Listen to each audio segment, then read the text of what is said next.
Hello, everyone, and welcome to the ACISTE community conversation. We have a fun conversation today, and I'll let Katrina introduce that in just a minute. But let me introduce myself. My name is Elizabeth Sabet, and I'm the current board president of ACISTE. And if you're not familiar with what the acronym ACISTE stands for, it stands for the American Center for the Integration of Spiritually Transformative Experiences. And what we do is as a twofold mission. We have a twofold mission. First and foremost, to support people who've had spiritually transformative experiences that may have changed their worldview and have had challenges integrating and being with the experience itself and perhaps the information that they received during their experiences. We do that through education, and we also have a private online forum that is not on Facebook that you can join. So if you're an experiencer and you're interested in communicating with people who've had spiritually transformative experiences of all types, feel free to email me at info@ACISTE.org. Again, that's info@ACISTE.org. And I'll be happy to get you an invitation link to that private forum. The other aspect of our mission, of course, is to promote research regarding all spiritually transformative experiences. There's quite a bit of research around near-death experiences, but there's not a whole lot of research around other types of spiritually transformative experiences and the challenges in the integration process regarding those different types of experiences. So we also promote researchers. We also have an academic conference once a year for researchers and clinicians who work with experiencers to present their information and clinical best practices on how to work with experiencers in a mental health setting. We also certify mental health professionals, spiritual guidance directors, and spiritual life coaches on how to work with spiritually transformative experiencers.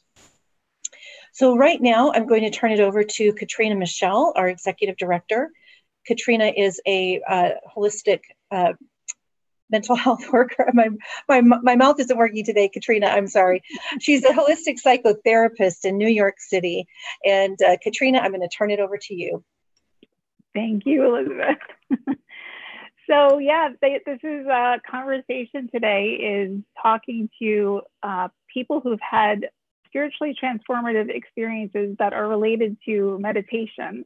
And I think it's important that we start opening up the dialogue about the power of meditation and what it can really do for us as a spiritual practice, and what some of the things to be aware of are as we enter into the practice, as we deepen into the practice, and as helping professionals, how we can support people who are engaging in these practices.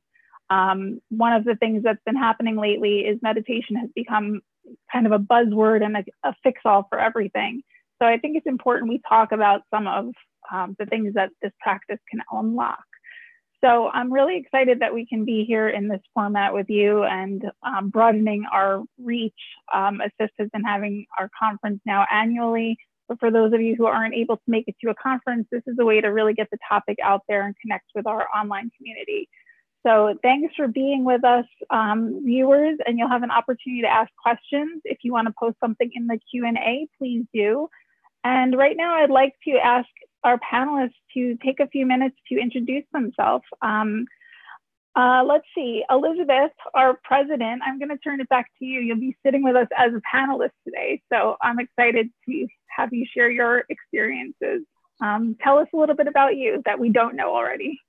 All right. Thank you, Katrina. Yes, I'm excited to share today as well, because meditation was such a huge part in both developing an experience or opening up to an experience, and also in integrating it as well. I work in Lubbock, Texas as a transpersonal, transformational spiritual life coach. I work with people all over the world, and right here at home in Lubbock, Texas. And I have been a community member, co-founder of a community here in Lubbock, Texas, that provided community for people who wanted to expand and explore outside of their enculturated West Texas experience. And that lasted here for about 10 years. And then my work kind of shifted and transformed from HOPE, which was the name of that organization, into volunteering for ACISTE. I've run spiritual support groups here in town for several years, and now I'm training peer support group facilitators for ACISTE as well. I've had many experiences my whole life from the age of 5 through current day, continue to be open to the nonlinear experience. And I believe that while my childhood experiences were not necessarily directly related to devotion, although I did start seeking to understand God at the age of 9, the experiences prior to that were not due to devotional practices, but I continue to have my own devotional practices to this day. Thank you. Great, thanks, Elizabeth. So Mansell, let's have you take a few minutes to introduce yourself to us, please. Hi, my name is Mansell Gilmore. I am a retired progressive Episcopal bishop. I was a long-time member of a contemplative order called the Order of Alleghenies. In regards to meditation, I don't remember a time when I wasn't practicing something. I grew up in a church setting that practiced an ecstatic form of prayer, which in some ways the approach was a little unbalanced, which it allowed me to learn both positives and negatives associated with that kind of meditation practice. I've also practiced martial arts since the age of 5. And in that experience, I was exposed to Taoist practices, Buddhist practices, and Sufi practices from my instructors, which often was an integral part of the martial arts training. I was fortunate enough to grow up in the San Francisco Bay Area, and in that environment, I was wonderfully exposed to a number of different things that, again, made meditation an integral part of my life, from my earliest memories to now. I've explored a number of different forms of meditation, had major transformation experiences. During meditation prepared me for so and so. So again, meditation has been an integral part of my life. Wonderful. Thanks, Mansell. It's great to have you with us today. And Michael, let's turn it over to you for a brief introduction. Thanks for being with us. Well, thank you for having me. So I'm Michael Holden, and I'm here in the UK. That's where I'm from. I'm a writer. I've written for a living in various different capacities, primarily journalistic, but many other things along the line. I also work as a teacher at film school here in London sometimes. I think in comparative context to the rest of you, I'm a comparative newcomer to what we might call deliberate meditation, which is doing meditation, being aware of it as meditation, experiencing it as meditation. Yeah, it was something that I only started to practice in I suppose a conscious way. I think I'm not sure it's even 3 years, but quite early on in that arc of time, within a year of commencement, I got involved in quite intense practice, which resulted in some quite extraordinary for me experiences. So I guess that's what brings me here today. And I did what I've always done. It took around a year to kind of get to grips with what seemed to have happened and how I was feeling, and then I started writing about it. So it's through that writing that I got in touch with yourself. Now, other things had occurred in my life. I had instigated certain kinds of experiences one way or another, and also had a couple of flashes of kind of things that seemed slightly extraordinary when I was younger and growing up, but nothing abiding. And it's easy, I think, or it's tempting to kind of retrofit one's experiences as a very curious kid growing up, and after something's happened, and go, oh, there was a clear path to this. So I'm a little bit wary of that, but I could look back through my childhood, and now that I'm much more aware of this terrain, and say, oh yeah, it all makes sense. But seeking to make too much sense of things can not always be the right move, I think. So anyway, that's a small sketch of who I am and why I'm here, I guess.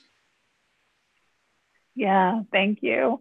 Yeah, we never stop trying to make sense of it, even though we know it's not always necessarily the path. But okay, thanks for being with us. And let's move into our first question. So the first question is basically just tell us a little bit about how meditation played a role in your spiritually transformative experience. So Elizabeth, would you like to begin? Sure. So I started a formal meditation and breathing practice at the age of 23, and intentionally because I had wanted all of my spiritually transformative experiences, nonlinear experiences to stop, so that I could be a mother and that I could be a focused, solid, grounded, effective mother. And so I asked God to make all of the weird stuff stop, probably about the age of 19, 20. And so I was missing my connection, and heard about meditation. There was no Buddhist teacher in Lubbock, Texas at that time. And if there was, I certainly wasn't aware of them. I dropped out of the Catholic Church, which I had grown up in, and decided to look into Buddhism and start reading about meditation. And when I started the practice at 23, of course, if I could get 10 minutes at a time and for it to be effective in helping me experience a connection, it was, not very effective in the beginning, but I kept it up.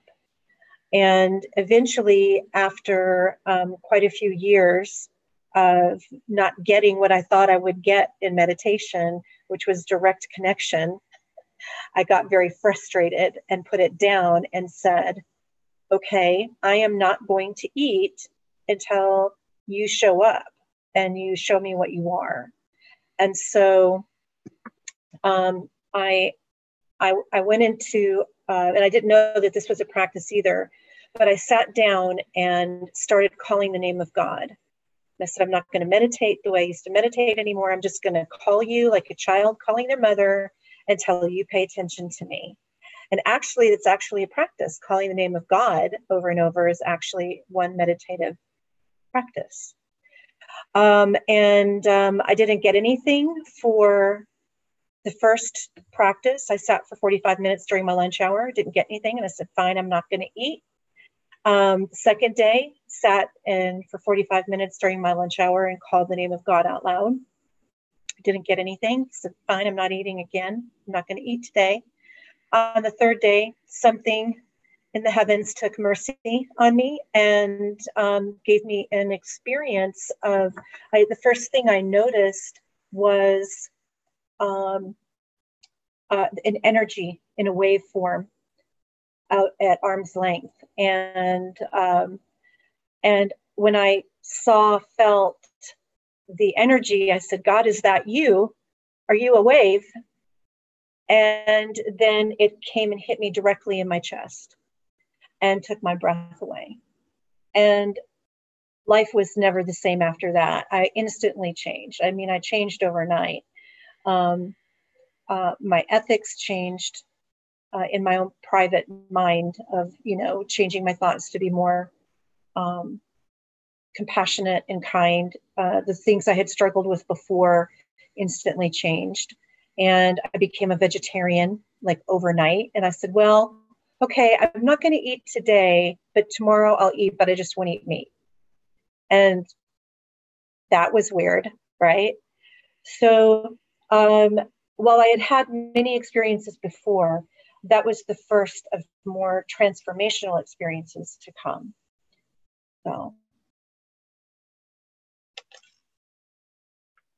Yeah, that's a great introduction, Elizabeth. I'm just to follow up with the way you started, do you want to just give us a summary? You said you started the meditation practice with the intention to stop the weird stuff.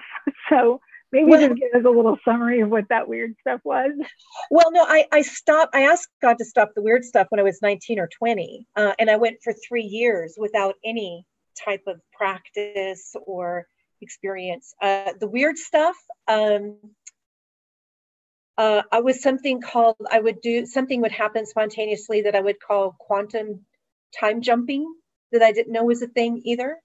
I would be spontaneous. I'm just sitting at my desk at work, and I would look up and I would see, for example, somebody that I knew very well. I worked for the Workers' Compensation Commission, a state agency helping people with their workers' comp claims. And I saw somebody standing at the counter and I said, oh my gosh, so-and-so, you got hurt at work? And they looked up and said, yes, as they were filling out their form. And then snap, everything, I'm still in my desk, but everything's different. And I'm like, okay, that was weird. And that guy wasn't standing there. You know, those are the things that make you wonder if you're schizophrenic or not. Those are the scary things. Those are very scary. Now, had the next day not happened, 24 hours later not happened, I would have thought I was schizophrenic and I needed to get some medication. But the very next day, that happened exactly as it had happened 24 hours before when he wasn't really there. So those are the types of weird experiences. You know, my whole goal in life at that time was to be a good mother, a mother that raised healthy, well-loved children that went out into the world and did good and had, you know, good lives. And quantum time jumping or being schizophrenic is not, you know, conducive to being grounded and present to raise your children. So I was like, yeah, this stuff's got to stop. So that's an example of the weird stuff. Yes, thanks for clarifying. And yeah, the integration is a process over time for all of that, I'm sure. Okay, so Mansell, tell us a little bit about how meditation impacted your spiritual transformative experience. Well, like I said earlier, I mean, it was something that I grew up with, something that was integral to my sense of self, my sense of spirituality, if you will. When I was younger and growing up into my late adolescence and early 20s, meditation, prayer, anything that I could use was aimed specifically at deepening my relationship with God. And there was no other emphasis on that for me, deepening my relationship with God. And over time, my conceptions of God would evolve, and my specific ideas of God would loosen. And a lot of that came through meditation. Everything, like I was saying earlier, the ecstatic practices of my childhood, as Elizabeth did, calling out the name of God, chanting the name of God, if you will, aching and drawing in what's called the infilling of the Holy Spirit, where you're suffused with this presence, if you will, this thing, this energy. Glossolalia is a practice that I embraced when I was less than 10 years old.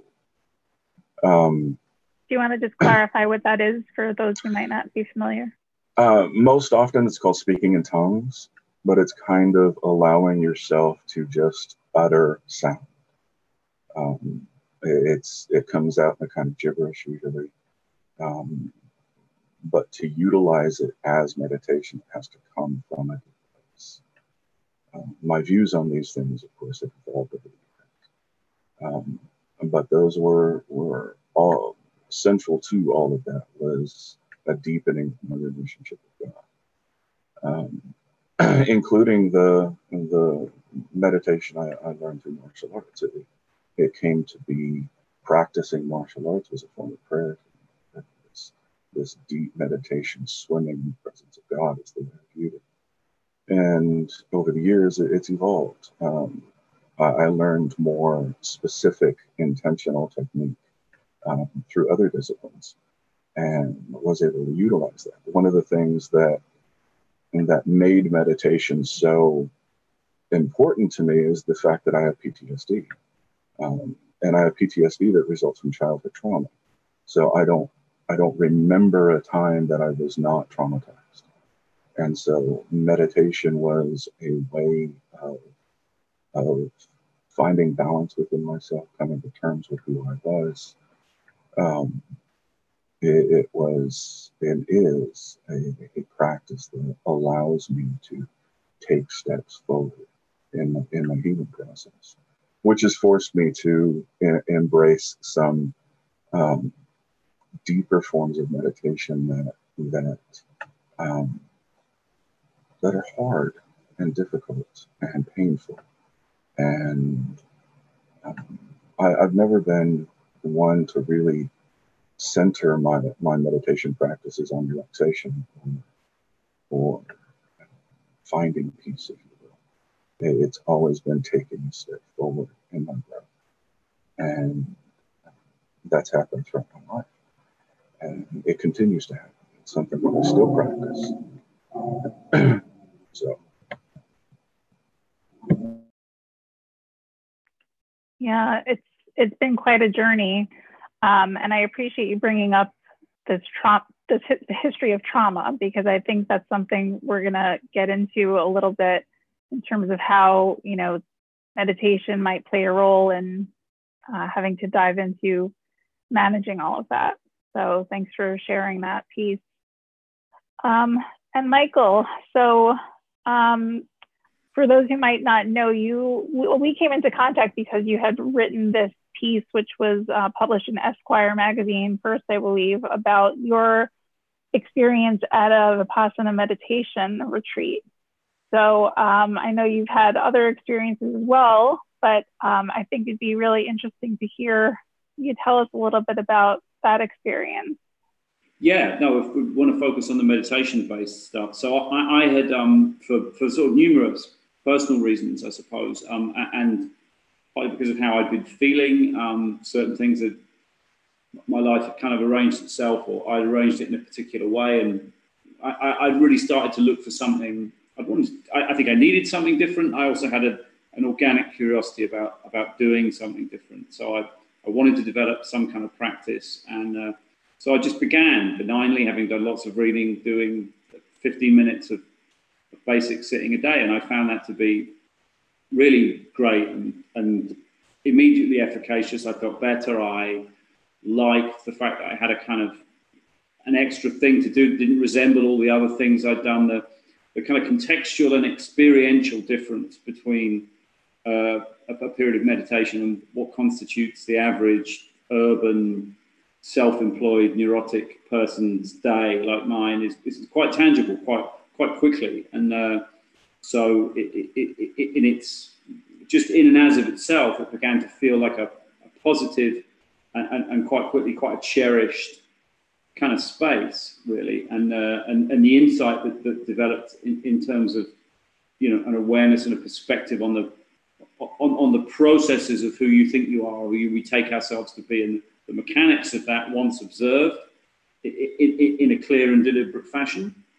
I think certainly in a kind of curious, investigative, slightly obsessional mind like mine, just made me want to go deeper. And then I found out about Vipassana through some authors whose work I admired, and they were, you know, these were journalistic authors, not people specifically known for their interest in what we might think of as so-called spiritual practice or stuff like that. So I could see that lots of, and I guess this is how any human being comes to anything, people with whom I had some kind of, that I identified with, made me feel safe about going further without me having to kind of believe any of my own propaganda about whether I was getting into anything that was like too weird. So so I signed up for the Vipassana retreat in the UK, which is no mean feat. I mean, they're very popular, they're free. If you've ever tried, you know, to buy a ticket for like a popular concert that goes on sale at a particular time, it's hard. You have to be online and say you want to do it. And so, yeah, so I think I tried a couple of times and was unsuccessful.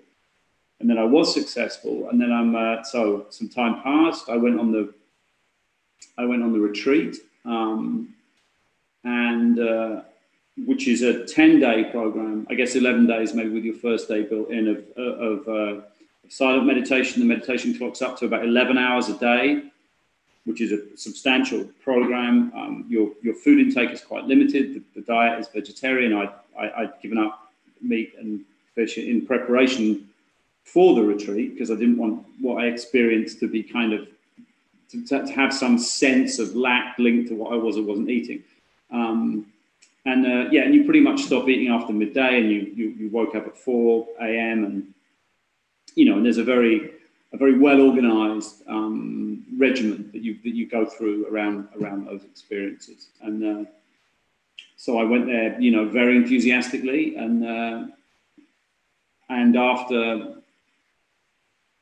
I guess, 5 or 6 days of that, then I began to feel what I suppose is best described as a shift in consciousness. And it's a remarkable, there are other corollary experiences, I think, to meditating with a large group of people in the same way, on the same schedule. There's something that happens in any crowd, in any group of people, when you're responding to a kind of a similar event. So there's all kinds of other things, I think, that play into that. It's a very unusual thing for someone in the here and now of the 21st century to spend that much time quietly with so many other people. So there's clearly a sort of drop-off in terms of your sensory experience prior to that level of practice, and what you're going to experience if you kind of give yourself a sort of battlefield promotion to that level of practice. You know, so there's a big difference between doing a small amount at home and doing a large amount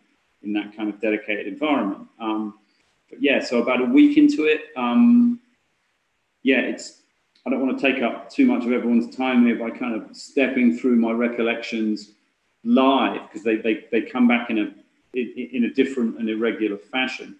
But there was there was a kind of disintegration of certain processes, and a really profound sense that everything that I was intellectually and consciously aware of previously was kind of I guess my own production, or something which had been created and maintained by myself, and that there was an actuality which preceded, enabled, and surrounded that, to which I was now better connected, if that makes any kind of sense. We're always on the margin of what we can do with language, I think, when we're talking about this stuff. So it's always fun to try and talk around those experiences.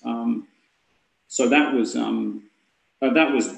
wonderful, and the physical, the emotional, or what we might even call the spiritual sense of what was left behind after the protocols and processes which I had previously thought of as myself had abated, was a very loving, very clear, amazing, abundant feeling. And so the sense that this might be what underlies what we think of as human consciousness, and not just some ghastly empty void in which you don't exist, was a very powerful thing. And for me, and again, now we're going to get into sort of different terrain, something happened, which I suspect will be a function of my, well, you're always in the nature versus nurture argument with this stuff anyway, some aspect of my residual consciousness, or my operational consciousness, my ego, whatever terminology we need to use for that stuff, then fought back, you know, quite dramatically. And I began to sort of, that radically reversed itself, and my perception then became very, very fearful, and I became extremely afraid.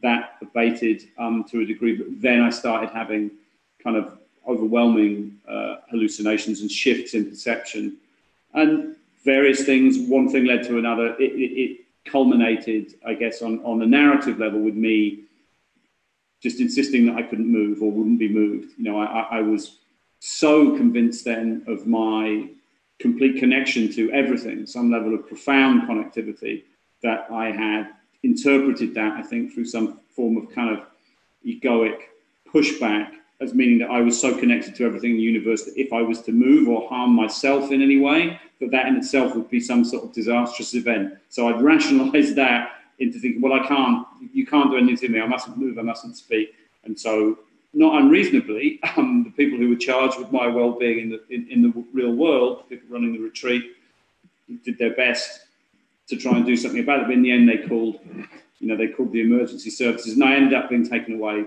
by the police, taken to hospital, and happily, got myself together and was out of there a few days later. But so that was a radical acceleration of experience, which was only, I think, probably 9 months from first sitting to 15 minutes to going into Vipassana and doing that. And then the 18 months since that story took place in the summer of 2017. Yeah, that's right. It's a hard thing to come to terms with. There isn't a lot of information, and then you guys are well experienced with this, and this is one of the reasons I'm happy to be doing this. There isn't a wealth of organised experience and community around for people when these things happen. And the people who organised the Vipassana retreat in that discipline, it's also very difficult. It's partly a question of the accessibility of those facilities, but also about what you go through as a human being emotionally when you've come out of something like that. There's a degree of confusion and shame, and it's actually, for me, it was quite hard to try and speak directly to the people that I felt I had been with. It's a very difficult thing as your personality starts to reassert itself, and so it's very confusing. So finding different places, different voices, mainly online, of people who've been through those experiences and beginning to kind of feel less unusual, less like a failure, less like this was a symptom of an illness. Naturally, I had enough experience in my past as well. I'd kind of been to similar places through different routes. So my conviction that these things were part of some negative, unavoidable pathology was kind of shaken anyway. And for that, I am forever grateful. But so since then, yeah, it has been a period of accommodation. I do now have what I would call a much more discrete meditation practice. I'm alert to the fact that something inside of the way that I am doesn't respond to an attempt to shift it radically. I'll get moments of phenomenal clarity, but then there's a cause and effect relationship with how my psychology, my being puts itself together. So my approach now is much more measured and gentle. And I think with all this stuff, we're all so different. We have to find out what works for us. And sometimes the experience comes calling for you in a certain way. But in my case, if you go propelling yourself towards the experience, then you're going to accommodate and experience what comes for you in a very unique way. And you're going to bounce off that in ways that are totally unique to you. So yeah, that's it. I hope I haven't spoken for too long there, but that's the gist of what happened to me.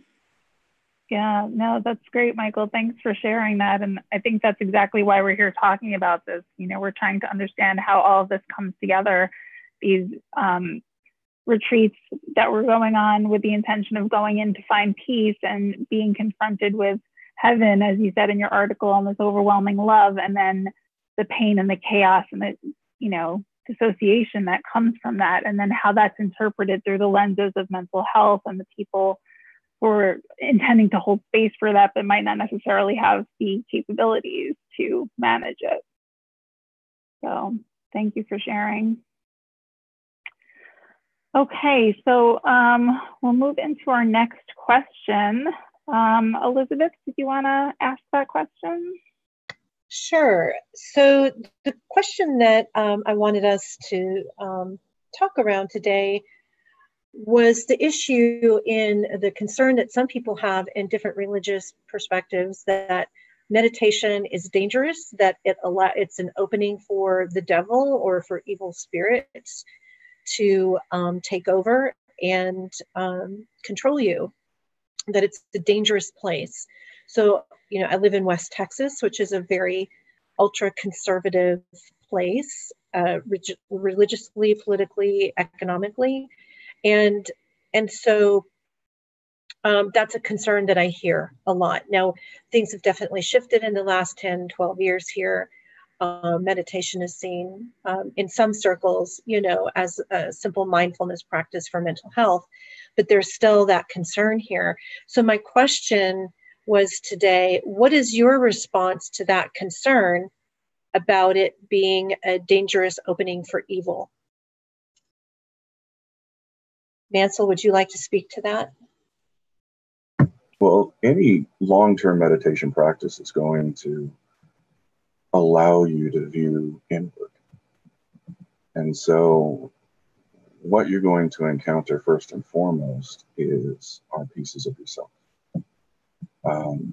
Whether your conditioning, your programming has condemned those things, has attached some negative perception to those impulses or those desires or those tendencies, you're going to encounter those as negative and sometimes borderline traumatic.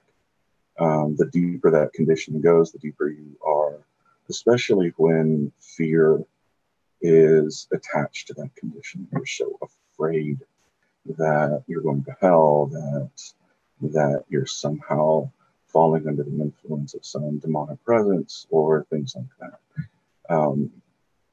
Now, whether or not you encounter either deeper and deeper aspects of yourself or something outside of yourself, that's less of an issue than it is how you respond to it. Because whether it comes from deeper inside of you or outside of yourself, you're going to respond to it the same way. And when it comes to approaching these things, simply observing, not casting judgment, trying to understand what these experiences, these negative experiences are, is the surest way to not allow yourself to be overwhelmed by it. Whether or not they're evil is whether or not you've labeled them evil deeply inside. However, again, any long-term meditation is going to cause you to reevaluate those systems of belief as well. So you're going to challenge those labels. You're going to encounter things that challenge those labels from inside of yourself. And so to cast this idea of meditation as a practice as evil, I think is a mistake, particularly if you're religiously devoted, because any kind of sincere prayer is going to be a form of meditation. Any kind of sincere participation in a ritual is a form of meditation. So labeling all of these things as somehow evil or opening the door to evil is a mistake. And even ritual and prayer, if you approach these things with real sincerity and the attempt to approach these with the whole of your being, which is actually the whole point of ritual, is to allow you to engage the entirety of yourself in a specific direction. If you allow that to happen, you're going to go deep. And so you're going to encounter parts of yourself that don't conform necessarily to your programming or have a negative place within your programming. And so, especially as I was saying earlier, I had PTSD. And so that kind of trauma lends itself to darkness, if you will. Lends itself to self-condemnation, lends itself to aspects that my own extremist conservative Christian programming of my youth labeled as deeply demonic or as I said, evil.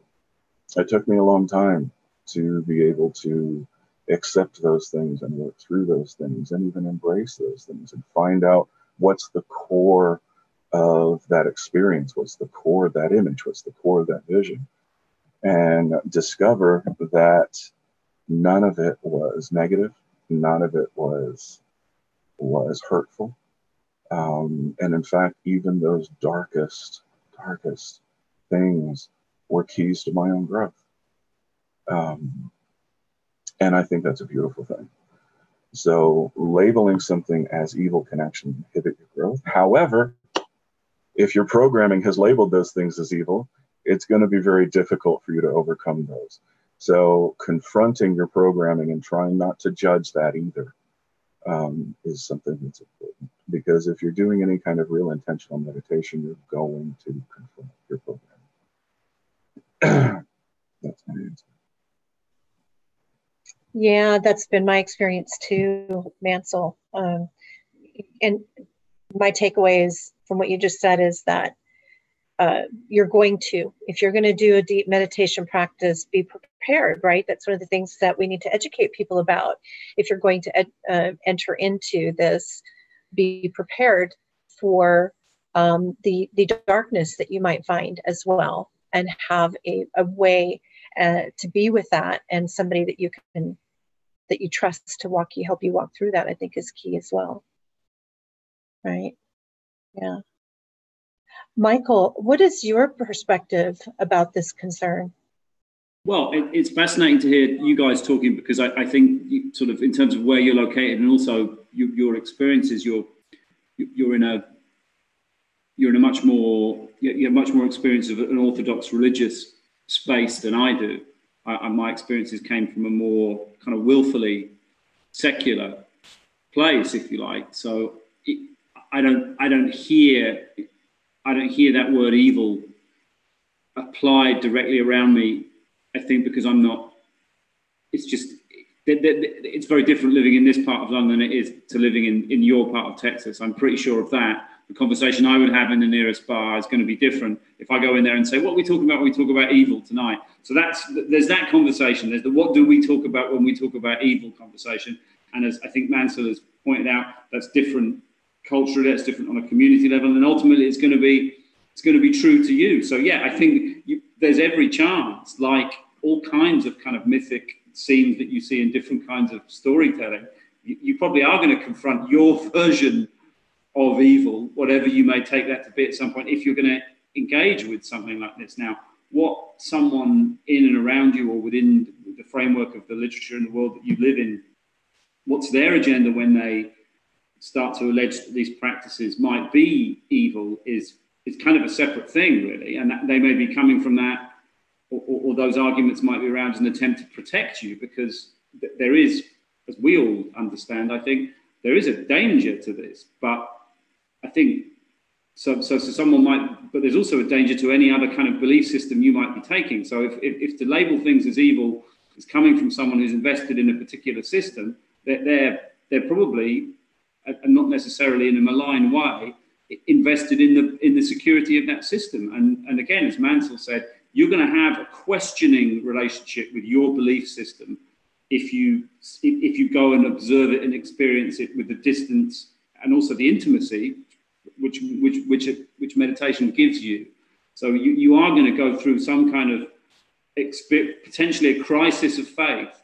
So anyone around you who has an interest in maintaining your faith as it is, or your participation as it is, and that might be someone who you think has, we want to characterize that person as evil, but it would be from the concern of a worried parent, because you're going to go through something that is going to cause you to sort of deconstruct and reconstruct certain aspects of your being, and certain systems of faith are kind of would prefer people didn't do that. A, because it's dangerous, and B, because it can often lead to some kind of shift. You might have a personal reformation, or whatever you think of it as, and so there are those dangers there. And and if you're from a community where evil is, it is a more personified, regularly occurring concept, then that's a different kind of space. But I mean, the thing about meditation, at least in mine, is that as of itself, it's ambivalent. It's as ambivalent as medication, but it's at least as powerful, and possibly more so. It's not going to. There will be an effect, but it's coming from an experience which is happening to you and your system and your way of interpreting. It is neither this nor that, right? It simply is, at the risk of sounding willfully oblique there. And the terminology that we put on it is entirely our affair. And that in itself is challenging. It's much more comfortable to say it's good or bad, or that there is a thisness to it, when actually it's it's not quite that, you know, if that makes any sense, in my opinion. Yes, Michael, thank you. It makes a lot of sense. You know, things that you both have said. I couldn't add anything more to that. I've just worked with people who have, you know, one of the challenges of having a spiritually transformative experience, however it comes to you, but especially through meditation and this neck of the woods, is that the damning, you get damned, you get shamed and guilted by your religious community, your church family, as they're called here, and that you're going to hell or that you're talking to the devil. And so when that happens to people and their experiences, you know, as you said, are very unique, and you can't share them with somebody, as you said earlier, to language this is very difficult. So we can't take people into our experience and justify how they've changed us. And so this is one of the challenges people experience that has to be integrated uniquely and individually as to the change, their worldview that has changed because of their experiences. So it's a dilemma that's faced constantly. And yeah, so I think, you know, for me, like one of the fail safes I'd like to see about meditation practices is like a Surgeon General's warning, like on a pack of cigarettes. You know, meditation may change your worldview and reshape your relationships. Beware, right? Be prepared, and go in knowingly. Thank you, gentlemen. Yeah, and Elizabeth, that's exactly what our next question is pointing to is, you know, given the powerful shifts that we've had with meditation, knowing the shifts in consciousness it can induce, what are some of the parameters or what kind of education would you recommend practitioners find, or what can we offer people who are going down this path? What should we try to bring into our systems, to our meditation teachers, our yoga centers, our retreat centers? I'd love to hear your thoughts on that. So Elizabeth, Surgeon General's warning, anything beyond that you want to share? Right. You know, this is a challenge because, as Michael said, there are people out there protecting their systems, even within the world of yoga and meditation. And I think really to provide education about spiritually transformative experiences and their challenges is what we need to be doing. We need to be taking the ACISTE education model about what the challenges are that people experience and how to help people integrate them, I think is good. I think our cultural competencies model for mental health professionals would be excellent training material for any yoga center, meditation retreat center, etc. I'd like to see our cultural competencies document used more broadly than perhaps just for mental health professionals, and then get people certified and trained in what to do for people. Yeah, I agree. And that resource can be found on the ACISTE website if you're interested at ACISTE.org, the cultural competencies document. And I agree. And, you know, maybe that's another future conversation we can have specifically with yoga teachers and yoga centers, because I do think this is something that, again, our culture is starting to point toward, but we don't have the full understanding of all the openings that are possible here, and we don't have a framework to hold them. So thanks, Elizabeth. Yeah, did you have another thought? Yeah, well, I just wanted to confirm that, you know, we're seeing an increase in what is called, you know, the awakening process, right?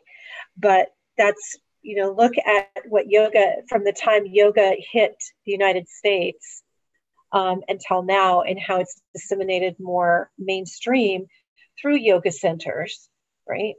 And mindfulness practices, even from just a secular medical model, It's increased people's access to these different levels of consciousness and these different nonlinear, non-ordinary states of experience. Also, the recent, in the last 10 years, resurgence of the psychedelics, people having non-ordinary states of experience due to that. We see a resurgence of people being interested in meditation and having these types of experiences. We've got to up our education. We've got to promote education more than anything else. Yeah, absolutely. Thanks. Mansell, I'd love to hear your thoughts on this. Well, to continue on with the idea of being culturally sensitive, we also need to be aware that people, especially now, are almost inherently multicultural, especially here in the West. We're exposed to a number of different things that, and on a deep level. So our working models, the ways that we have oriented ourselves in regards to the world, in regards to ourselves, in regards to the universe, is it may have a cultural basis, but it is also very, very personal. And so for the practitioner, the understanding that even if you've rejected your background, you've rejected your program, and you've rejected your religion, you're going to encounter it. You're going to have to confront it because those things have left an indelible mark on your psyche, on who you are. And so being sensitive and aware and prepared to do that, to have feelings of guilt resurface, to have things that you thought you have dealt with resurface and have to deal with all over again, just on a different level. And the understanding that as you move through these levels of yourself, as you move through these deeper experiences of meditation, you're very often going to have to reconfront these things all over again. As for somebody coaching, somebody who is aiding somebody to go deep, who's being a counselor, so on and so forth, being sensitive to the person and resisting the urge to cast them in a stereotype, in a preconceived notion.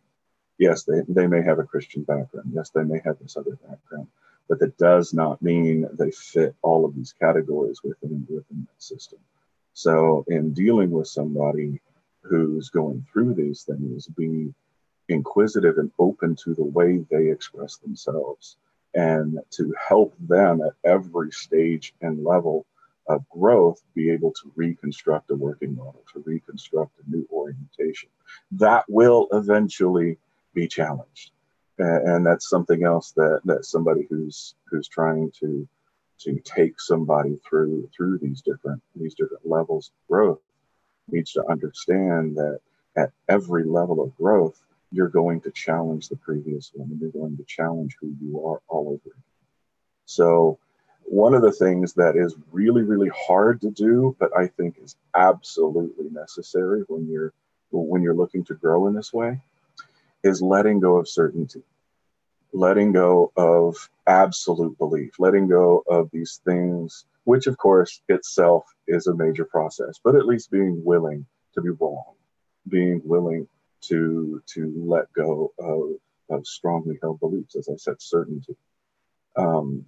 Because since our own awareness, our senses, our inner awareness is so limited just by the very nature of our existence, we're always wrong to some degree or another. In any opinion that we hold, we're always wrong. So if we're holding that opinion with absolute certainty, we're holding a wrong opinion on some level with absolute certainty, and it will inhibit your growth. So being willing, and that's something that again, somebody who's coaching somebody through these levels needs to do, is to reinforce gently in a way that is conducive to that specific person, to continually loosen their grip on certainty. That doesn't mean necessarily letting go of your beliefs, because your beliefs are something that you have at any given time, and they will evolve. But applying the burden of certainty to your opinions and beliefs is a sure way to do damage to yourself.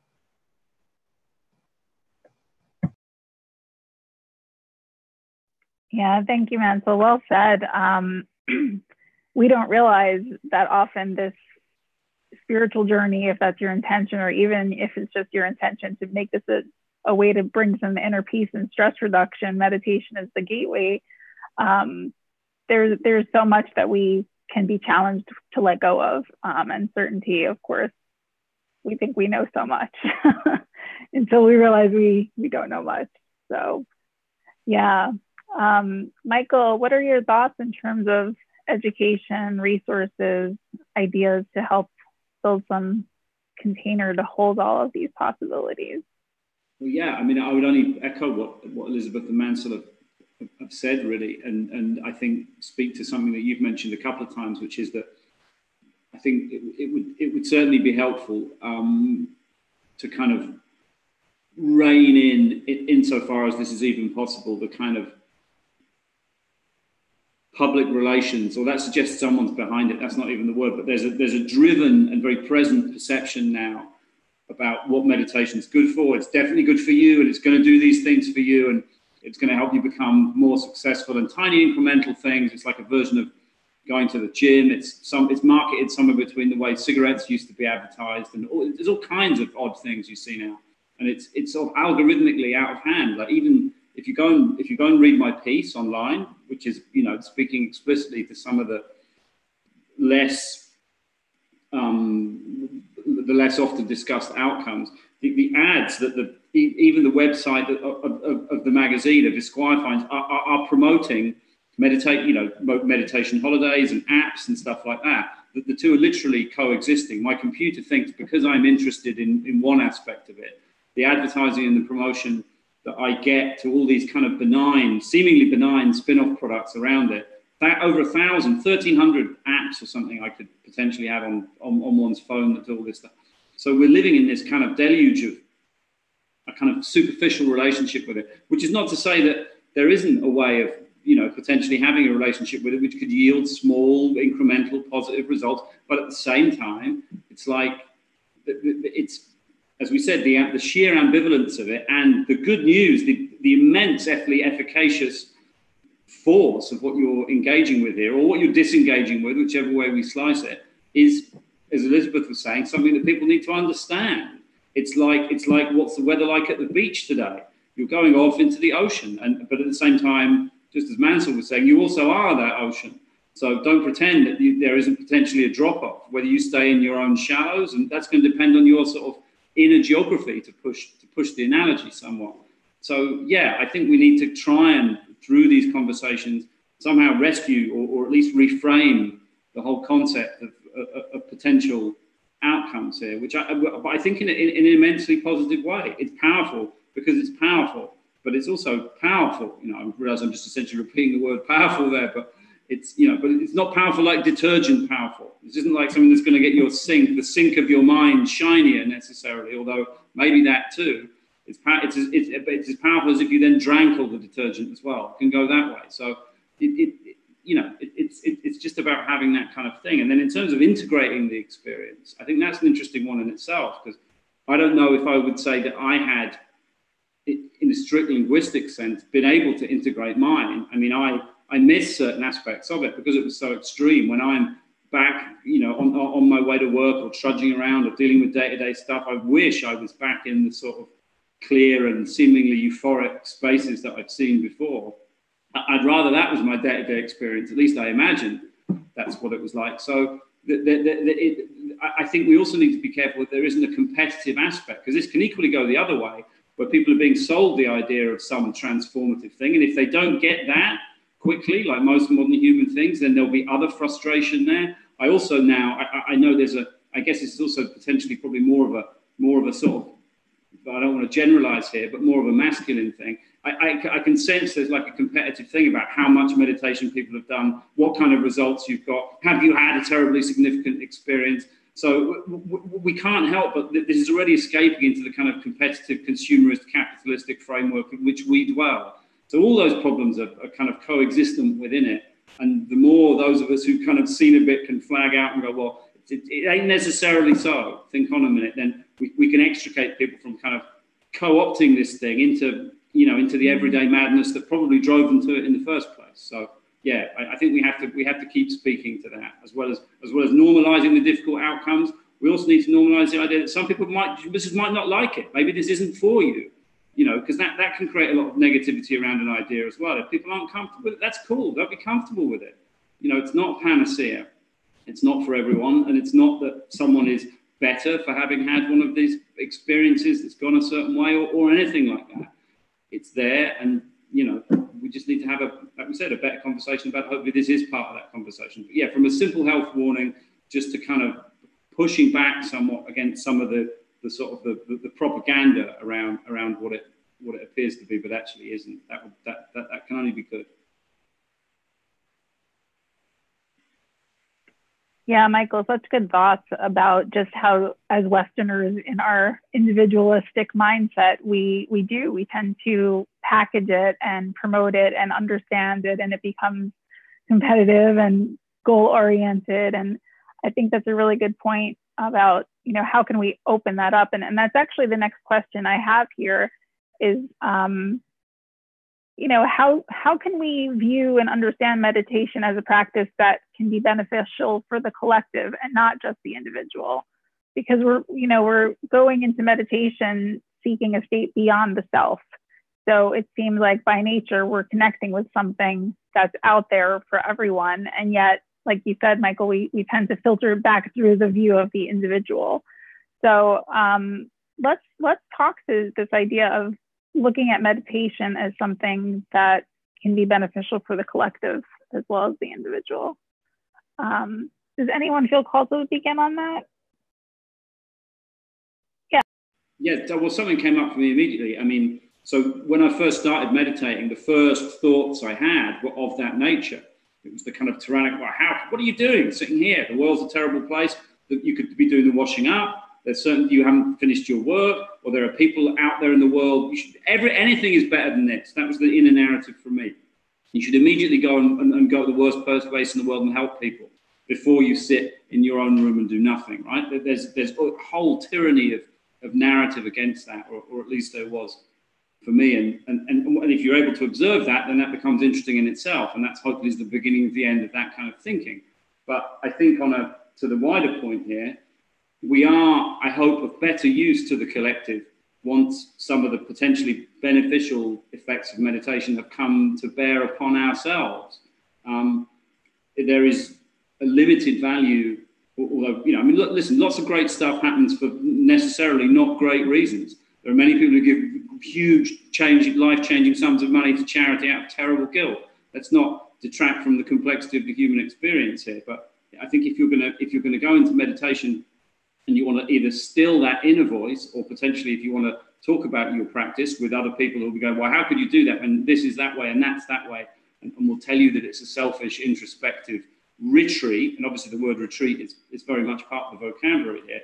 I think we are driven to these practices if we're not driven, if we didn't, or as I was, didn't grow up with them, because I had got to a point where I felt I wasn't functional within some very close relationships and within the wider relationship with every other human being. I was questioning very much what I was here for, all that primal doubt stuff that people go through. And then I found experientially and through shared discourse and through literature and study that one of the great things here, and one of the key aspects of many different disciplines of monastic practice, is not only to be an example of what human beings can be when they have managed to exit some of the push and pull of the whole fear and desire and all of that inner narrative, then maybe you can do a good thing in a calm way, or maybe through calmness you can stop doing less discursive, dissonant things. And those tiny actions, those tiny inactions, I think are the beginning of real progress. It starts at a very simple level. It starts at the kitchen sink level, and those are also the first results I think that person will be able to see. If it takes you 2 seconds longer to get angry at a traffic light, or with your partner, or with your elderly parent, or with your kid, then that's positive, and that's having a collective benefit. And I think it's our desire to see tangible, manifestable, here it is on a pie chart, on a graph, results, that's also kind of debilitating. But I would optimistically assert that through even a modest amount of practice, it's a world of small differences, and through those small differences, great change comes to bear. So that's my rebuttal to people saying, well, you're just sat in a room thinking about yourself. Yes, but on everyone's behalf. Yes, I love it. On everyone's behalf, absolutely. Elizabeth Mansell, tell us your thoughts about collective potential here for meditation.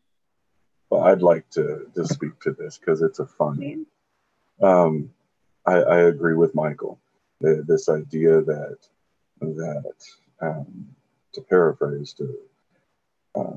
building yourself, growing yourself is going to inevitably affect everyone around you, everything around you.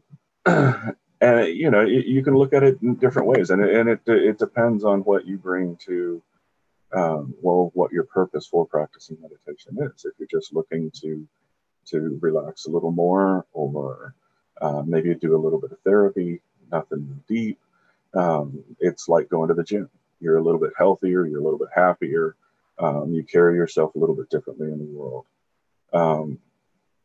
If you choose to go deeper, if that's something that either you're drawn to or simply happens, it also produces things like mercy, compassion, and understanding.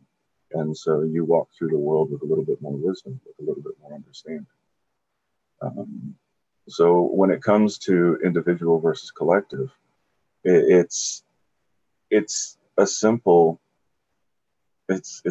fact that we all, well, not all of us, I guess, but many of us who practice meditation for any length of time experience that interconnectedness of all things, if you will. And so we can experience that thing on a deeper level. And that leads us to deeper levels of forgiveness, understanding, deeper levels of mercy, grace, as well as an understanding of when it's the right time to take a stand, and what taking a stand for actually means, what the benefit cost ratio between taking a stand would be. All of these things are things that come out of a deeper understanding of ourselves and other people, which is something that especially long-term forms of meditation practice can aid us in. Again, we also potentially can confront our certainties, and when we let go of our certainties, a lot of our prejudices will at least be questioned, if not directly challenged. So it's almost an expression of simple misunderstanding of what's going on. This idea that you're just sitting there concentrating on yourself, because we look at the world through our own eyes. We interpret the world through our own understanding and our own programming. So even when we're watching TV or interacting with another person, you can argue that we're actually doing so with ourselves on some extent. And so the more we understand that process, and the more we understand ourselves, the more likely we're going to be able to get out of our own way, and get out of the way of others who are in our vicinity or in our community or and beyond. So meditation is both individual and collective, just in its inherent nature.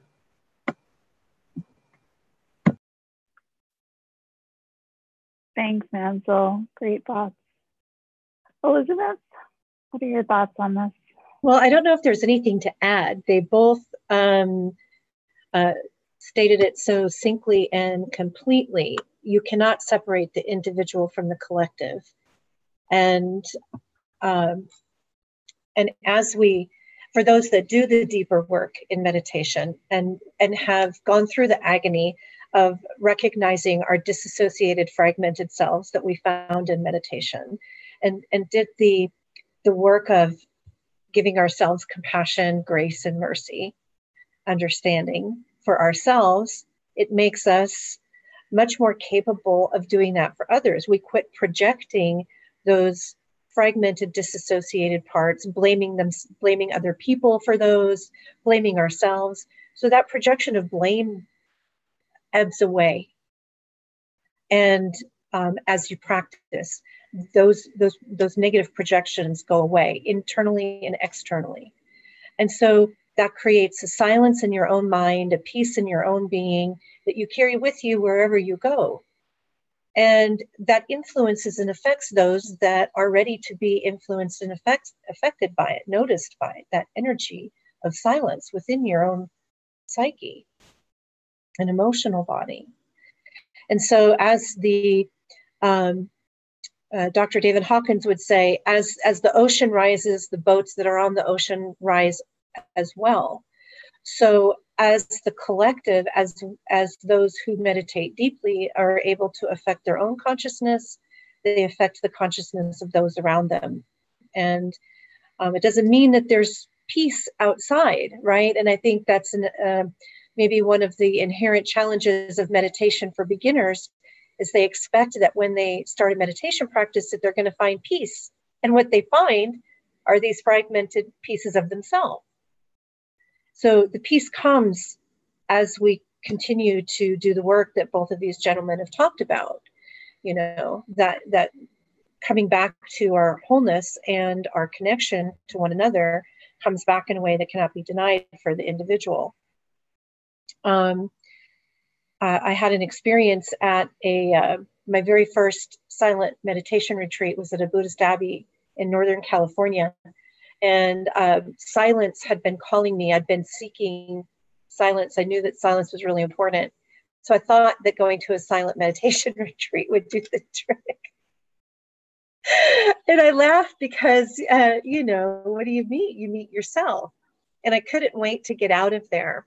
And when I did leave, one of the monks said to me, "Be very gentle with yourself." And I thought, oh my God, you know, I had so many judgments about what are these people doing here, walking around. I was one of those people that judged him even though it had called me. You know, what are these people doing? They don't do anything. They just take care of themselves. They're not doing anything for the world. But I was given a vision a couple miles down the road after I'd left the abbey. And I saw that the energy that these people had created by their practice actually created like an energy umbrella over the planet that held all that goodness down into the Earth's atmosphere, where anybody in distress could reach up into that and access mercy, compassion, understanding, and love. And that they performed a great service. And so my judgment, you know, ebbed away after that experience and had a very visceral understanding of the benefit to the collective and to the planet itself. So, yeah, we're all connected. Yeah, and that is an absolutely beautiful share of that vision. What a gorgeous way to recognize what's happening beyond what the eye can see, beyond the material idea of these individuals sitting there selfishly engrossed in their own minds. So thanks for that. So I think we have a couple of questions from the viewers. Elizabeth, do you have a sense of which question you want to cover first?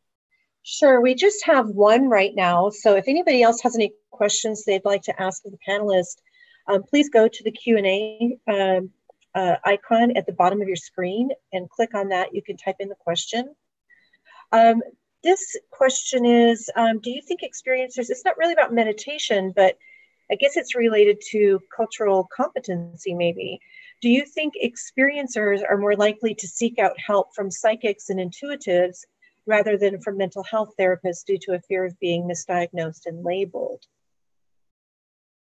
Gentlemen, what's your take on that? That's actually a really good question. I think it depends on who you are and how you've been exposed to the mental health industry and your assumptions about alternative spirituality and those elements. However, very often the first step, especially for people who come from a religious background, is going to be in a religious or spiritual direction.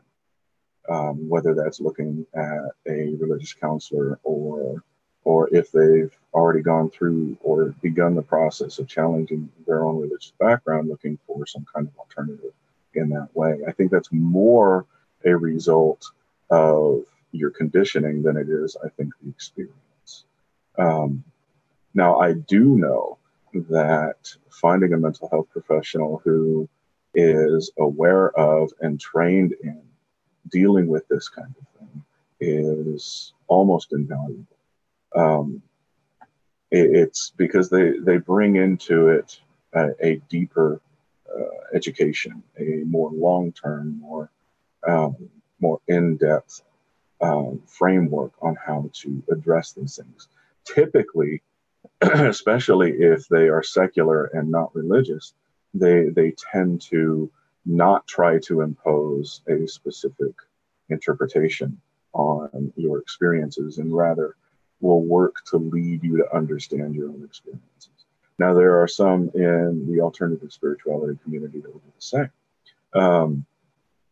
However, both are really important to understand other routes of interpreting these things, given other structures, but also being led into your own interpretation. So to directly reiterate my answer to the question, it's going to depend on where you're from in regards to your own personal programming, whether or not you seek first a spiritual or religious interpretation of these experiences or a medical professional.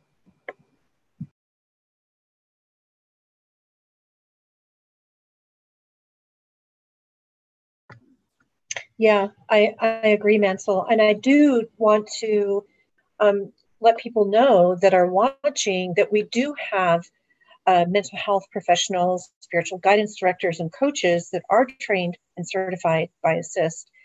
So please do go to our website and look under our resource directory. Again, that's www.aciste.org. You can go to the resource directory. And if you're already seeing a mental health professional and you want to have them educated, go to the website on the left-hand side, down more resources. It'll talk, you can click on the cultural competencies document and it'll open it up. You can download it and email it to your mental health professional and send them our way. Yep. We have one more quick question maybe before we close. Does meditation get us in touch with the fact that there is more to us than our egoic mind, which is consciousness? Michael, would you like to respond to that first? Yeah, sure. No, I mean, yes, I think if you're lucky, yeah, I think it does. Yeah, and that's one of the primary.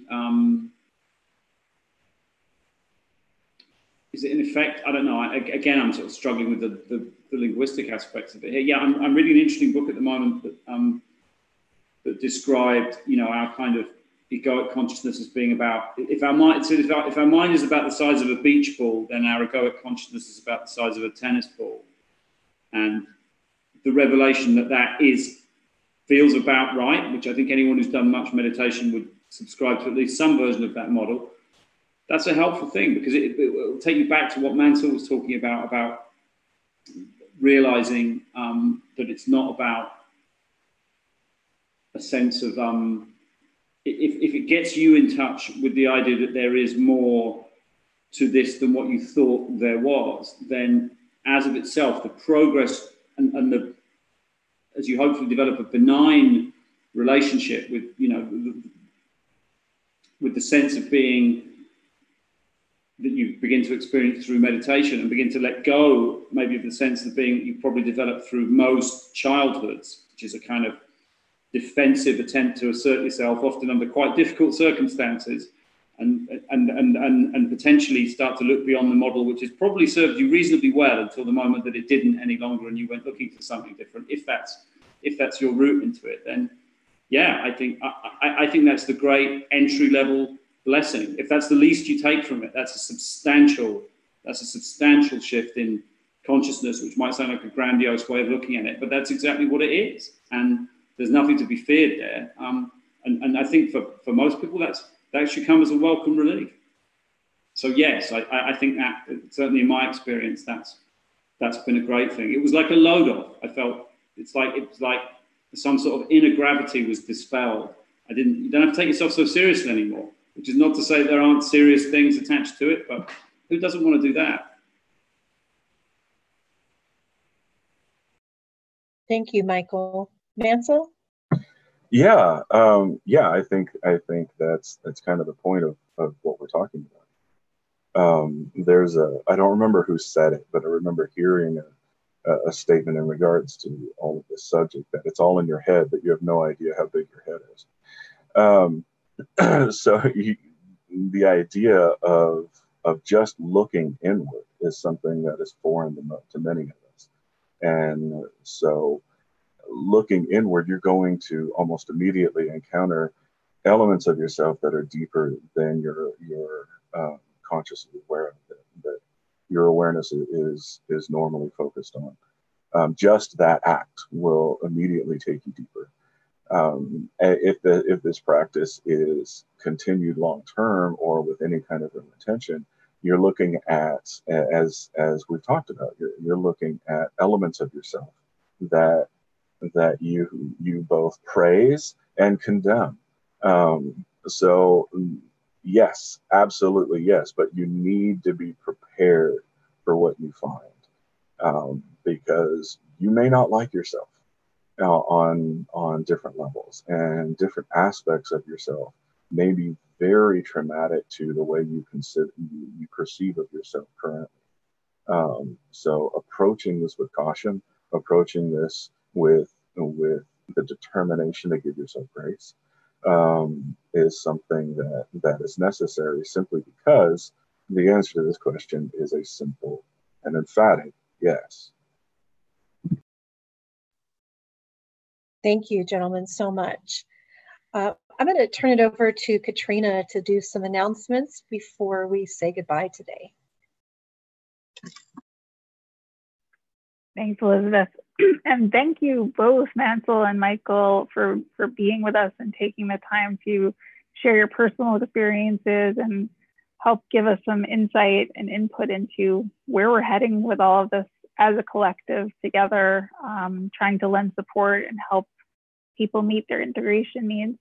And Elizabeth, thank you for sharing with us as a panelist. You're the mastermind behind these conversations. I think it's such a wonderful way to engage in this discussion together, and it's great to hear you share a little bit more about yourself. So I'm really glad that you were called to do that today. If you'd like to join us in Atlanta at our next conference, we'd love to have you. We talk about the therapeutic issues of spiritually transformative experiences like the ones we spoke about today. It's all research-based, and our primary target is helping professionals, mental health professionals. So that will be in Atlanta, November 14 through 16, 2019. And you'll be able to find more information about that on our website soon. We're putting the details together, but save the date if it interests you. And in the meantime, our next community conversation for March will be on the 21st. And we're going to be talking about psychedelics. It's become a topic that there's more research on, and something that is also triggering experiences that have integration needs after. And again, a lot of the people who are seeking these experiences are not always given the community support they need to bring what their wisdom is back into their lives and manage any challenges that have come up. So we're looking forward to getting that panel together and having you join us on March 21st for that. And again, check out our website, ACISTE.org, ACISTE.org. You can find those cultural competency guidelines there. And again, share them with your therapists, with your coaches who might be able to benefit from them as well. And yeah, if you are looking for a professional to get some help, again, like Elizabeth mentioned earlier, we do have people that are trained specifically through ACISTE in helping people work with these experiences. So look on our website and you can find somebody in your area who can help you with that. And we also have our peer experiencer forum, which is a private forum where people can share openly about their experiences. And you're welcome to sign up to join that, again, on our website. So thank you all for being with us today. It was a really great conversation, and we look forward to doing it again soon. Have a good day.